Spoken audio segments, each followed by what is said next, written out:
Hi everyone, welcome back. Welcome back to Crata. Today is day 3, August 3rd, 2020. Today we're going to be doing some assembly of some cards. I have did a lot of pre-steps just to alleviate watching paint dry. Okay, but I'm going to go over everything we're going to be using just in case you're interested. I'm using these little cards by Recollections. They sometimes do this. These cards are 3 1/4 by 4 7/8. I have already used the paper, cut the paper pad down. Now I told you I've been using this as my junker, but I like it a lot. It's Coco by Memento. I don't even know if that's the real name. That's the name that's labeled, and it has these patterns on there. Very cool. I have pulled out 3 cards. I'm also using some washi tape. This washi tape is Coastal Village. I really like this washi tape a lot, and this is how it's looking. And then I took a paper punch, these big ones right here, the circle scallops, and I punched out paper. And then I used these little baby EK tool punches, and I punched out those. And I used the Fiskars stamp set. It's called Hexagon Sentiments. And now we're just making some flowers. Now I want to show you the difference between these flowers. Can you see this one? It looks like it has some love to it. And this one looks like no water, and this is because these are flat and this is not. So we're going to go ahead and make one together, and then I'm going to make a few by myself. And so what I have done is I punched out the green for the petal, the leaves.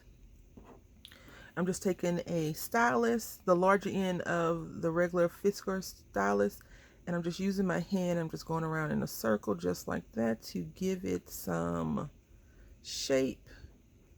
I do recommend, if you plan on doing this, you do them all at one time, right? Like assembly line, you punch out all those. But since I'm going to show you one, and then I'll put them all together. I'm going to do them like this because that just makes sense. And I'm going to just do 2 of them because you can barely see the little green leaf, and that's fine. It's not a big deal. It is there for decoration and to give the flower some depth. Nothing more, nothing less. I am going to be using my art glitter glue for this. Now, I normally tell you it doesn't matter what glue you need or to use, and I still believe that. I'm just having issues with my Aztec glue. For some reason, it doesn't want to do right. It wants to leak out. And so now I'm just going to make sure that these petals are not overlapping. They are intertwined, and so it looks more stable. So 5 petal, 6 petal. Sometimes the more petals you have, it could be a little bit more cumbersome to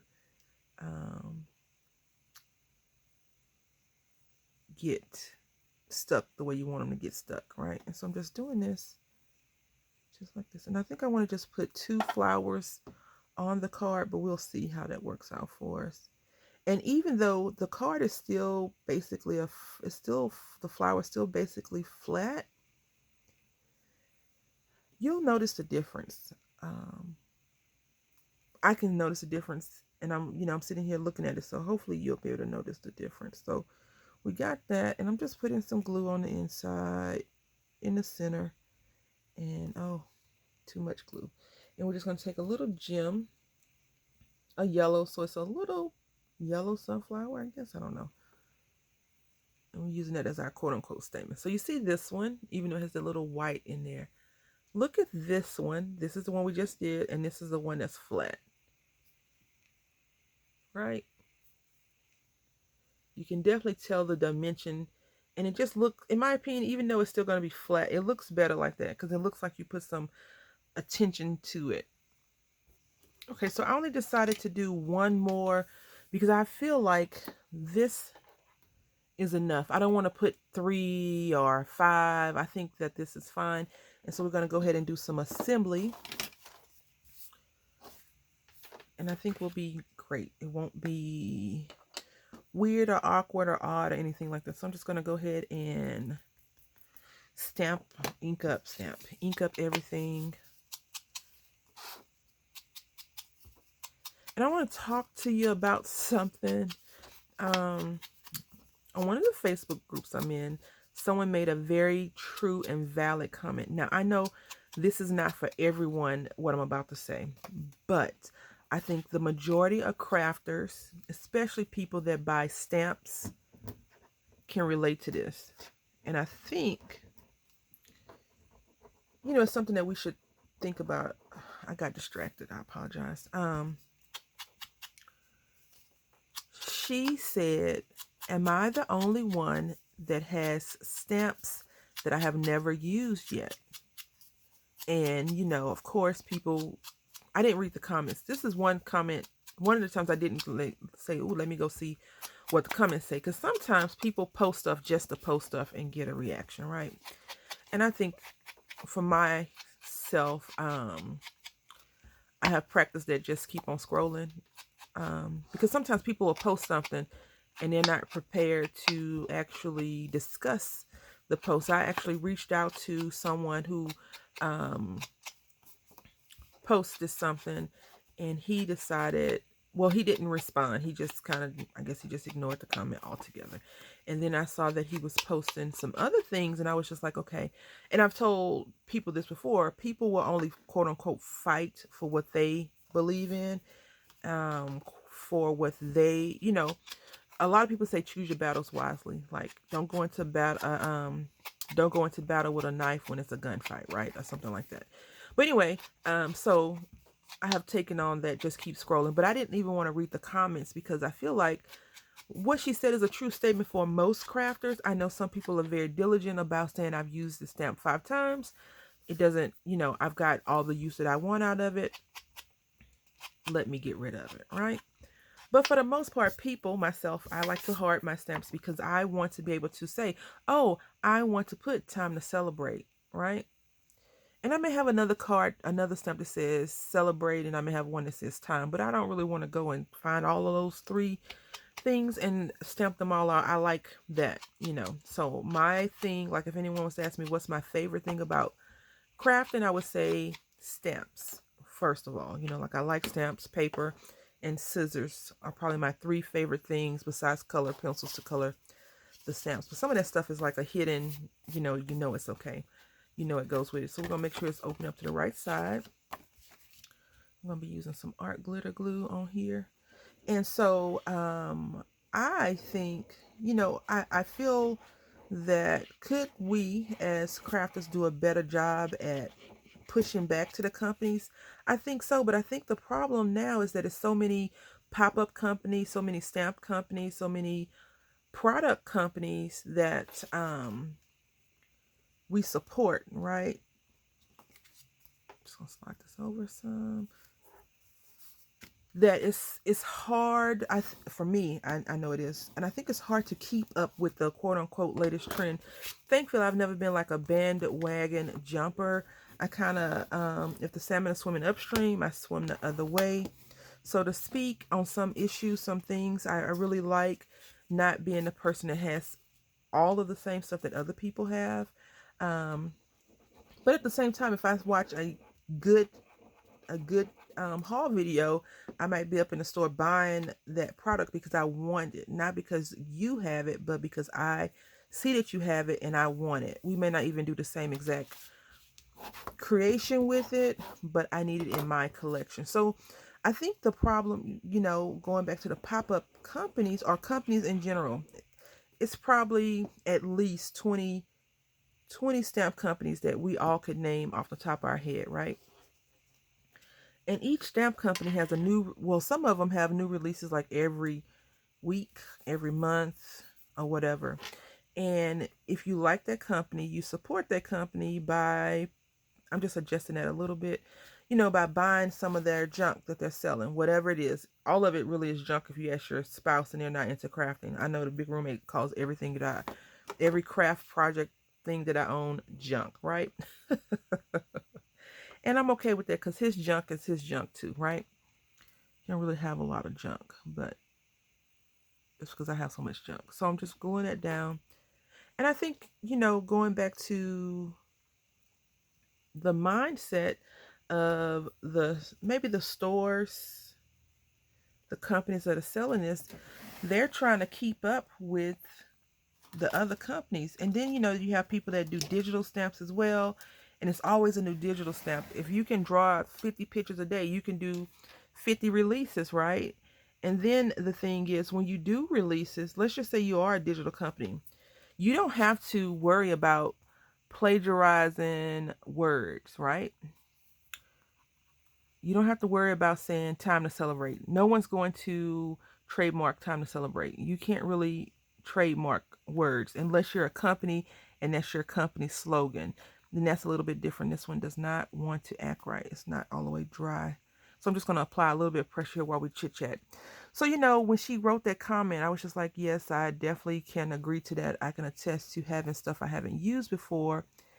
And I have slowed down on purchasing things just because I see a good sale, or purchasing things just because I only now purchased, like, for example, I like Unity Stamp, and they had a sale last month, I don't remember.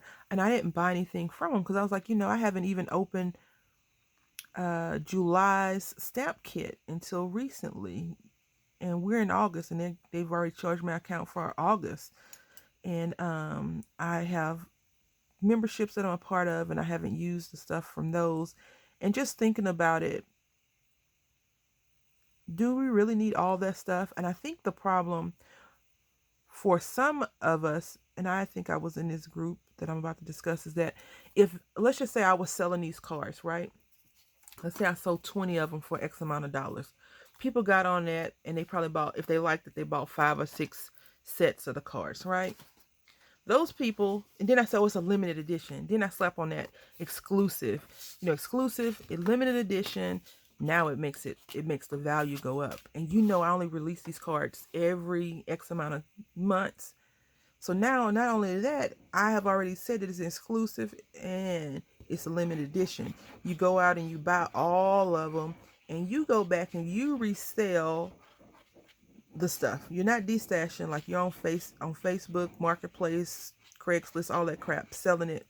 I sold them for $20. You get 50 for $20, right? You're selling them 20 for $50. And so if I sold you 50, you are able to get 2 sales out of that.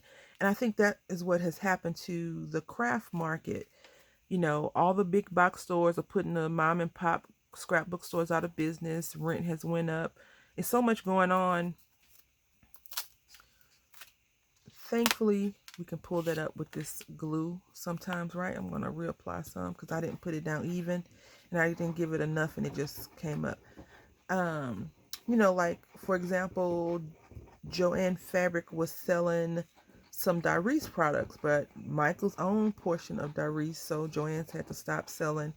They didn't have to, but why would you make Michael's money when they're your direct competition, right? So a lot of companies don't sell things. But when I went to Joann Fabric, I saw these beautiful stamps, and I wanted all of them because unfortunately, the completist in me has no boundaries, and I wanted them, right? But I didn't get them. I was like, I'll just wait till they go on 50% off and use that additional 20% off coupon, if that ever happens, to buy some of them. And I only wanted the nautical ones first, and then all the other cutesy ones. Like, they have like 5 or 6 sets that are really, really cool. And I've gotten like 2 of them so far, and I don't think I'm going to get the rest. Just thinking about it and going through some of my other things, I'm like, oh, I don't really need that. I have this. But they have something on there on the stamps from Hero Art. It's called From the Vault. You know what From the Vault means? From the Vault means they no longer sell them anymore, and they've decided to go into their vault and sell them for a limited time. So what does that do? It pumps the value up, and everybody that wants that stamp set or that die set or that whatever set will be out to get it, and we're going to look for it. I've been looking online, and because I usually shop a few sites to get things, and I've seen people selling various things for not the value of the stamp, but the value of their time to go and purchase it, I suppose. And I'm just like, wow.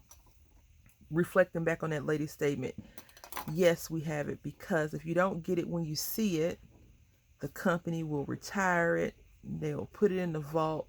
never to be seen again. Just like Disney and their Disney movies, right? Like they only release a certain movie, what, every 20 years, every 10 years, something weird like that. Like The Little Mermaid, if you have like The Little Mermaid original VHS, they just recently put it on DVD a couple of years ago, and it was like digitally remastered, all the color pops and all that stuff. And just thinking about it, how many people have a VHS at their house? Not many people. So if someone was to go and sell a VHS, it's just for collector. That's crooked. It's just for a collector more so than viewing, because a lot of people have see, I didn't even use my little flat one because this looks so flat, but we're gonna go ahead and work with it because I made it and I want to use all the stuff I make, right? Alrighty. Not discriminate against the flat one. It gets love too. Alright, so we're gonna put that right there. I'll plop it there. And I think, you know, a lot of companies, for example, fall into that category, are trying to keep up.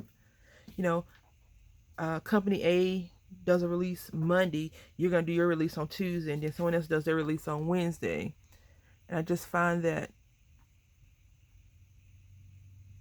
it's okay not to keep up with stuff. It's okay to say, you know what, I'm only going to release a new release every 3 months. I'm not going to release something every week because you're doing it. I think it also kind of devalues that product. You know, if you're selling something every week, what the heck? What the heck? Now, people do have true design teams and design teams members where they're actually designing things. So I understand. I'm just getting in close and trying to lift this flat flower up. And you still can tell the difference because the petals on the ones that was already pre-done are more round than these poor little petals. But I didn't want to leave them out. I wanted to keep them in the fold. Alrighty, so that is our project for Crater. Hopefully everyone understands the topic, even though I was kind of all over the place. And it's not, the conversation is not meant to be like, oh yeah, I hate company A because they released this. I love this one so much. Time to celebrate. It's really cute. Like this could be like a little tea garden party, or this can be the announcement of a baby girl being born because it's all pinky pink. I like all the different elements that I use because it's nothing that says you can't use lines and circles together. I really like it. So I hope that you've enjoyed it, and let me know how you feel about what I said in the comment section. I want to say thank y'all for watching. Until next time, happy Crater.